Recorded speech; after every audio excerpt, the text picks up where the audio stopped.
दर्पण YouTube channel इंकशाफ professor Amjad नज़ीर नाज़ुक दर्पण में इत्तेहाद की अलामत रियासती कौमियत के अनवान से अपना विलाग पेश करता है। मुल्क या रियासतें आवाम की फलाह व बहबूद के लिए बनाए जाते हैं। फ़ी ज़माना हफ्स मुल्क गिरी के लिए इलाके फ़तह करना और नवाब या राजा या अमीर या बादशाह या सुल्तान भरकर बैठ जाना मुमकिन नहीं। इंसानी आबादी और इंसानी शऊर में इजाफ़ा अब ऐसे कामों में बड़ी रुकावट है। सुल्तानी जमहूर का ज़माना पूरी तरह तो सुल्तानी को राह रास्त पर नहीं ला सका, अलबत्ता बनी नौ इंसान के शर्फ व मर्तबा के लिए और ज़िंदा रहने के हक़ के लिए बहुत ज़्यादा नहीं तो बहुत कुछ काम हो चुका है या जारी है। ऐसे माहौल या सियासी और जगराफियाई नक्शे में मुल्क या रियासत बनाने के लिए एक कौम बनना भी ज़रूरी है। जबर से नहीं, रज़ामंदी से। तभी मुश्तरका मफादात फलाह इंसानी को आगे बढ़ाया जा सकता है। एक कौम इन मानों में नहीं कि आप अपने तबके से अलग हो जाएं। वो तबका लसानी वहदत का हो या ज़ाती वहदत यानी कबीले का।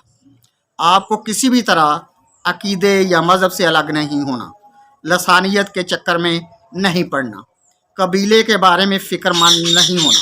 ये तमाम अकाइयाँ बरकरार रखते हुए रियासती अवामी यकजहती का मुजाहरा अमलन यानी कौलन और फ़ेलन करना है। आपने इस यकजहती के मकसद के लिए बताने रंगोपू को तोड़ देना। आपने इस मकसद के लिए बताने रंगोबू तोड़ देने हैं और तोड़ने भी इस तरह हैं ना आपकी खुशबू में फ़र्क आए ना रंग में, अलबत्ता बेरंगी दूर हो जाए, बदबू करीब ना फटके। इसलिए एक मुल्क और एक कौम भी क़याम रियासत का बुनियादी अंसर है। इस अंसर के बगैर रियासत का कायम रहना बेमानी बात है। हम इस पर कोई बहस नहीं करेंगे। फ़लाँ मौरख़ ने रियासत की ये तारीफ़ की है और फ़लाँ फ़िलासफ़र ने यूँ फरमाता है। हमारे नज़दीक रियासती ढांचा रियासती फ़लाह व बहबूद इंसानियत पर मुनहसर है। मजहबी, लिसानी, तबकाती आज़ादियाँ देकर फलाह और अरूज के लिए सबको एक नज़रिया पर, एक कौम पर मुत्तफ़िक होना है। जदीद दुनिया का जदीद नज़रिया यही है। इंग्लैंड, वेल्स, आयरिश मिलकर अगर मुत्तहिदा बादशाहत कायम कर सकते हैं तो बाकी लोग क्यों नहीं। भारत में हर कोई इंडियन है। इसका ये मतलब नहीं कि वहाँ कोई तामुल नहीं, पंजाबी नहीं, बंगाली नहीं वगैरह हम ना ही ये मतलब है भारत में जीन मत नहीं, मसीही नहीं, मुस्लिम नहीं, सब हैं और सब इंडियन भी हैं, यानी शरीयत ही कौमियत है। भारत हिंदू कौमियत पर कायम नहीं, इंडियन कौमियत पर कायम है। इसी तरह तरक्की याफ्ता ममालिक का तर्ज अमल है। रस्म व रवाज जो बुनियादी इंसानी हकूक़, कौमी तरक्की और रियासती फलाह से मुतसादम ना हो, जो रियासत के बाशिंदों के ज़ाती मामलात में हैं, यानी तरक्की, रियासत, रियासती फलाह, बुनियादी हकूक़ और इंसानी तरक्की और कौमी तरक्की किसी भी रियासत के ज़ाती मामलात हैं, उनकी इजाज़त होनी चाहिए। माशी जो रियासती बाशिंदों के ज़ाती मामलात हैं उनकी इजाज़त होनी चाहिए। माशी, तालीमी, साइंसी रोज़गार के मौके सब के लिए बराबर होने चाहिए। वसाइल का इस्तेमाल किसी ख़ास तबके के लिए मुख्तस कर देना ज़्यादती है। अगर मुल्की या रियासती शहरियों ने यकजानो दो कालब होना है तो रियासती कौमियत का फ़रोग़ ज़रूरी है। रियासती कौमियत शहरियत है। अफ़गान अफ़गानी हैं चाहे वो खट हों या कुछ और, पाकिस्तानी पाकिस्तानी है चाहे वो सोमरो हों या न्याजी। दरअसल शहरियत का ही दूसरा नाम कौमियत कबूल करके रियासत या मुल्क कायम रहेंगे। शनाख्ती कार्ड या पासपोर्ट ही आपकी कौमियत तय करने वाली चीज़ है। सोचने की बात है, अरब ममालिक क्यों मजबूर हुए कि अपने ज़ेर तसल्लुत इलाके में मंदिर बनाने की इजाज़त दें। सिनेमा घर बनाने के लाइसेंस इजाज़तनामे क्यों दिए गए। اس لیے کہ عرب ریاستوں کی ریاستی بقا کا مسئلہ تھا۔ سینما جانا یا مندر جانا یا کچھ بھی عقیدہ اختیار کرنا یا رکھنا کسی کے ضمیر کا مسئلہ ہے۔ ریاست کے ساتھ چلنا اس سے علیحدہ دائرہ ہے۔ جہاں قومیت کا تصور ریاست کے ساتھ منسلک ہے، غلط یا درست عبادت کرنا یا عقیدہ رکھنا بغاوت کے حلقہ سے باہر ہے۔ ریاستی قومیت یعنی اسٹیٹ نیشنلزم کا مقصد ہوتا ہے، مضبوط ملک کی ضمانت ہے۔ مغربی ممالک جن کو عرف عام میں غیر اسلامی ممالک کہا جاتا ہے، وہاں مختلف نسلیں اور دینی اور مذہبی طبقات موجود ہیں۔ وہ ان کے عقائد اور زبانوں کو ملک یا ریاست کے لیے خطرہ خیال نہیں کرتے، ورنہ وہ ہر سال لاکھوں لوگوں کو شہریت کیوں دیتے؟ وہ جو غیر نسلوں، مذاہب اور نسلوں کے لوگ ہیں، کیا یہ درست نہیں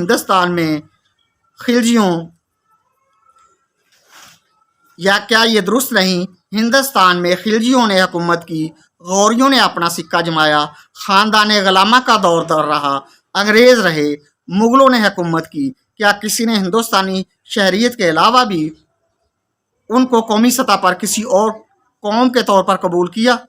ان کی قبائلی قومیت، لسانی قومیت ان کے ساتھ ساتھ تھی، ان کے عقائد ان کے ہمراہ تھے، پھر بھی وہ اکٹھے تھے، ہندوستانی یا بھارتی تھے۔ اگر ایسی قومیت جیسی ہم نے بیان کی ہے یعنی ریاستی قومیت مضر ہے، تو یہ ذرہ رساں پھکی تمام مغربی ممالک پھانک رہے ہیں اور دن دگنی رات چگنی ترقی کر رہے ہیں۔ فرض کریں یہ ممالک مسیحی قومیت کو بنیاد بناتے ہیں، تو پھر وہ سب غیر مسیحیوں سے کہیں گے نکل جاؤ ہمارے ملکوں سے۔ کیسا لگے گا؟ یقیناً اسے زیادتی تصور کیا جائے گا۔ یہاں سے جو لوگ ادھر جاتے ہیں، خدا سے بھی لو لگاتے ہیں، عبادت گاہیں بھی تعمیر کرتے ہیں، بندوں کی بھی خدمت کرتے ہیں، وہاں کی شہریت بھی اختیار کر کے ریاستی قومیت کا حصہ بن جاتے ہیں۔ نہ تو ان کا عقیدہ برشت ہوتا ہے، نہ ہی وہ غیر قوم بن جاتے ہیں، وہ بطور انسان اچھے انسان بن جاتے ہیں۔ اگر وہاں رہتے ہوئے ان کا ضمیر و عقیدہ محفوظ ہے، تو اپنے ملک میں کیوں نہیں ریاستی قومیت پر زور دینا چاہیے؟ جہاں بے عقیدہ دہریے لوگ رہتے ہیں، ادھر جانے کے لیے ہم قطار در قطار کھڑے ہیں۔ افسوس کہ ہم وہی کچھ ادھر بطور قوم قبول کرنے کو تیار نہیں۔ وہاں رہنے والے باشندوں کو خطرہ ہے، قوم قبول کرنے کو تیار نہیں۔ وہاں رہنے والے باشندوں کو خطرہ ہے، نہ ان کے ضمیروں پر قدغن ہے۔ تمام مغربی ریاستیں مضبوط اور فلاحی ریاستیں کیوں ہیں؟ اس لیے کہ ان کی شہریت ہی ان کی قومیت ہے۔ جہاں قومیت کچھ دوسری قسم کا تصور رکھتی ہے، وہاں افراتفری ہے۔ یہ سوچنے کی بات ہے۔ مضبوط ریاستوں میں قومیت ہی شہریت ہے اور شہریت ہی قومیت ہے۔ جہاں دوسرے تصور کا گٹھ جوڑ لگا کر قومیت کی عمارت کھڑی کرنے کی کوشش کی گئی یا کی جاتی ہے، وہاں خون خرابہ، افراتفری کا حال بے حال سا ہو جاتا ہے۔ مختلف نسلی، لسانی، قبائلی، طبقاتی گروہ اپنی ذات کے حوالے سے آزاد ہونے چاہیے۔ سوچ، ضمیر، اظہار خیال میں شائستگی اور رواداری کو رواج دیں۔ مخالف سوچ کو دلائل سے پرکھیں۔ زبردستی کی سوچ پر پابندی ضمیر کے سامنے رکاوٹ، خود فی نفس ہی کمزور بنیاد کے خیالات کی آئینہ دار ہے۔ اچھے معاشرتی فرد، اچھے شہری اور اچھے انسان ان سوچوں سے دور رہتے ہیں جو خون کر کے یا لاٹھی چارج سے قائم کرنے کی کوشش کی جائے۔ سیاسی دنیا میں ریاستی قومیت ہی یکجہتی کا معیار ہے۔ باقی سب قومیتیں اپنی ذات کے حوالے سے قائم رہنے میں کوئی حرج نہیں۔ زور و جبر سے قومیت پیدا کرنا یا قوم پیدا کرنا گھاٹے کا سودا ہے، جس کے نقصان برداشت کرنے کے لیے ایسی جھوٹی قوم کو تیار رہنا چاہیے۔ جھوٹے ریاستی معیار معیاری ممالک کے ضامن نہیں ہو سکتے۔ ایسے ممالک کے پاسپورٹ کو عالمی فہرست میں عزت نہیں۔ خیال کیجئے آپ کے ملک کا پاسپورٹ فہرست میں کس نمبر پر ہے؟ ہر ملک یا ریاست کی ایک قومیت ہے، وہ قومیت ملک کے شہریوں کی شہریت ہے۔ یہی قومیت ہی اسٹیٹ نیشنلٹی کہلاتی ہے۔ قوم و ملک کو یہی قومیت متحد کرتی ہے۔ تمام قومیتیں نسلی، لسانی، قبائلی، مذہبی اصلی ہونے کے باوجود ریاستی بقا کے سامنے نقلی ہوتی ہیں۔ रियासत या मुल्क की खुशहाली और कायम रखने के लिए दुनिया भर में मसनूई कौमियत जो रियासत या मुल्क के आइनी नुक्ता निगाह से असली है, ज़रूरी चीज़ है। बाकी तमाम कौमियतें अपने दायरा कार में रहते हुए कायम रहती हैं। यही जदीद दुनिया के ममालक का वतीरा है और इसी में मुल्कों की ज़िंदगी है। ये रियासती नेशनलिटी ही हर अदना व आला के लिए बराबरी और मसावी हकूक़ की ज़ामन है। अगर किसी रियासत की कौमियत इसके बरक्स है तो उस रियासत के लिए मुतहद रहना नामुमकिन नहीं तो मुश्किल ज़रूर है, क्योंकि किसी भी मुल्क में ज़ाती कौमियत के लिहाज से एक ही ग्रोही आबादी नहीं है। उन्हें सिर्फ रियासती कौमियत ही मुतहद कर सकती है, रख सकती है। मुल्की मुआशी हालात से तंग आकर दूसरे मुल्कों को जाने वाले अपनी कौन सी कौमियत साथ लेकर जाएंगे, सिंधी या पख्तून? दीनी कौमियत के लंबरदारों के लिए भी सवाल है। वहाँ जाकर उनकी कौमी शनाख्त क्या होती है? फिर वह अपने मुल्क में इस शनाख्त से इनकार क्यों करते हैं? वो कौमी रियासती शनाख्त को अपने जज्बात व नज़रियात की कौमियत देने का क्यों शोर मचाते हैं? सुनहरे मुस्तकबिल के ख्वाब अपने मुल्क में पूरे हो सकते हैं अगर आप अपनी कौमियत का दुरुस्त तयन कर लें, वरना अफरा तफरी और गैर मुनज़्ज़म कौम बनने के लिए आपको कोई नहीं रोक सकता। आखिर ऐसी मशक जारी रखने से क्या होगा? नविश्ता दीवार है।